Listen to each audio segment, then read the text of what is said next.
although your music is not played on the radio? Well, I think it comes down to a question of demand.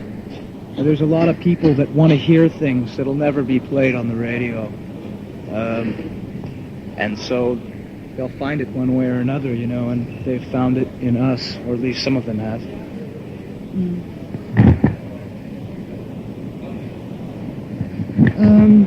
Your image is very much streetwise it's more an English image than an American image.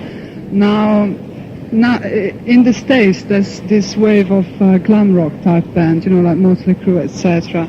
And this has an sort of stopped to becoming success. So in the States as well.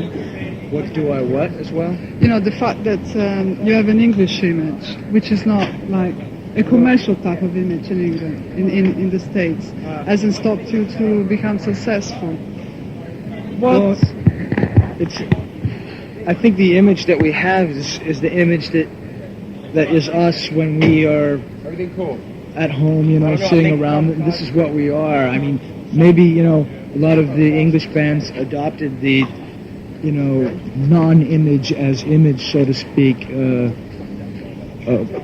while back, some years ago. But as far as it being an English thing, I wouldn't really say that. It's just that we chose not to bother with any of the fancy imagery.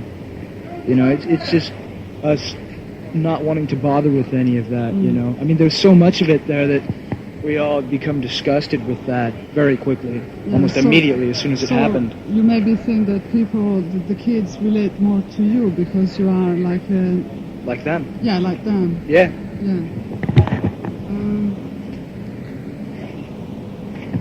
You started the thrash music movement in a way, and now there's quite a lots of bands that either imitating you or whatever. They sound very much like Metallica, but they're not as big as Metallica. So which differences do you think there is between you and this other type of thrash metal bands? Well, I think there's a lot of different factors involved there. You have to look at things like general songwriting ability, okay? Listen to a Metallica song, especially the later material that we're doing. They're very complicated and well-structured arrangements. There's a lot of thought put into the arrangement, whereas a lot of bands simply say 1, 2, 3, go, and just play real fast and heavy, and we're doing more than just doing that. That's one factor. Another factor is the fact that we were doing it long before a lot of the other ones, and I think those that start things have an advantage over those that follow. We've also been lucky. We've had good people working with us as far as management and all the things and the record company and all that kind of stuff. We've been fortunate to have good people with us, and all these factors and more combined to produce success. And since 2 years ago, 2.5 years ago, when you played the Bourget, and then you were supposed to come with the rods, and the gig wasn't selling, lots of things have changed. Yeah. Do you think this is very much related to your management?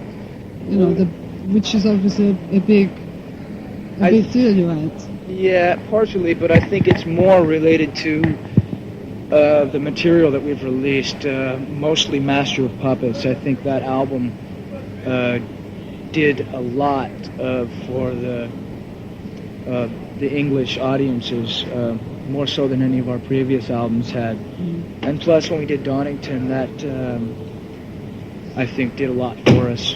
The combination of those two things have changed some of the attitudes in the English public about Metallica for the better. Well, also in all Europe anyway, because you're quite big in Europe as well. I think Europe, though, has always been much easier for us, as in better audiences in general than England has been. I mean, because before, we'd only done 2 marquee gigs, a Lyceum gig, and then Donington, and those are small gigs. And the Hell on Earth tour that was supposed to take place was canceled due to lack of ticket sales. But before that, we toured France and Germany and the rest of Europe a couple of times and achieved a fair amount of success, more so than we had in England.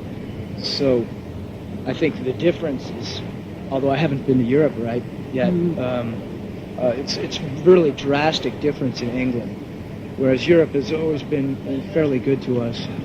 We've not had a problem there, as far as having to cancel, like the Hell on Earth thing. We've never had to cancel in Europe because of that. Yeah. You were talking about lyrics before. And there's one song that you wrote, No Remorse. And there's this thing happening in the States, that guy shooting. Yeah. And then singing this song. Yeah. And there's also Ozzy Osbourne with this Suicide Solution song. Yeah. He's been not charged, but you know what it means. Do you think that is that kids really take lots of notice of what the lyrics of their favorite bands talk about? Yeah, I think they do, but I also believe that if someone has it inside them to commit an act, then that act would be committed anyway. I mean, it's very, very easy for someone to place the blame on something other than the person that committed the act. I think it's people looking for scapegoats. I mean, it's human nature is such that if that is within someone, that will come out one way or another. To kill. If a person is going to kill, they're going to kill. We don't make people kill.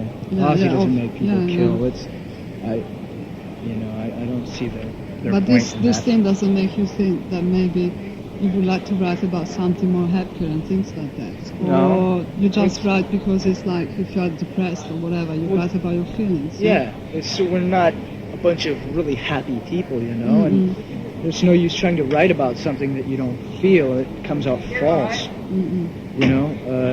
I mean, there's plenty of happy music around. If people want to listen to happy music, they can buy happy records. But if we didn't write this kind of thing, someone else would, and someone would listen to that. And, and it's freedom of speech and freedom of expression, and that's what we believe in. Music for a Nation is a very small, independent label. And have you ever thought of sort of changing into a major label and the good and bad things that it could bring to you? Yes, we have. That's a business thing. That is. That's a business discussion. You can't talk about it.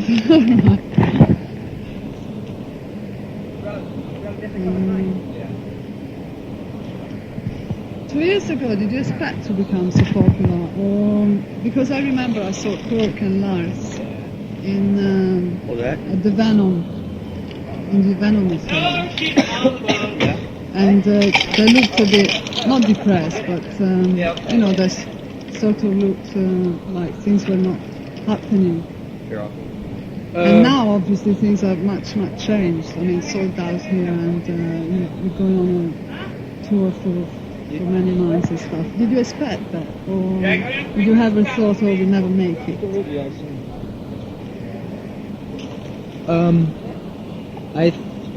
We don't expect anything. We just go out and do what we do and hope people like it and try and please ourselves artistically. And these are our goals. And we don't sit back and say, I hope we're big next year, or I hope this, I hope that. We just go and do it and don't put a lot of thought into what might happen or what could happen. We just think about what's happening. And try and make that happen now, what we're dealing with now. That's where we concentrate on. We try not to think too much about the future because it's question mark.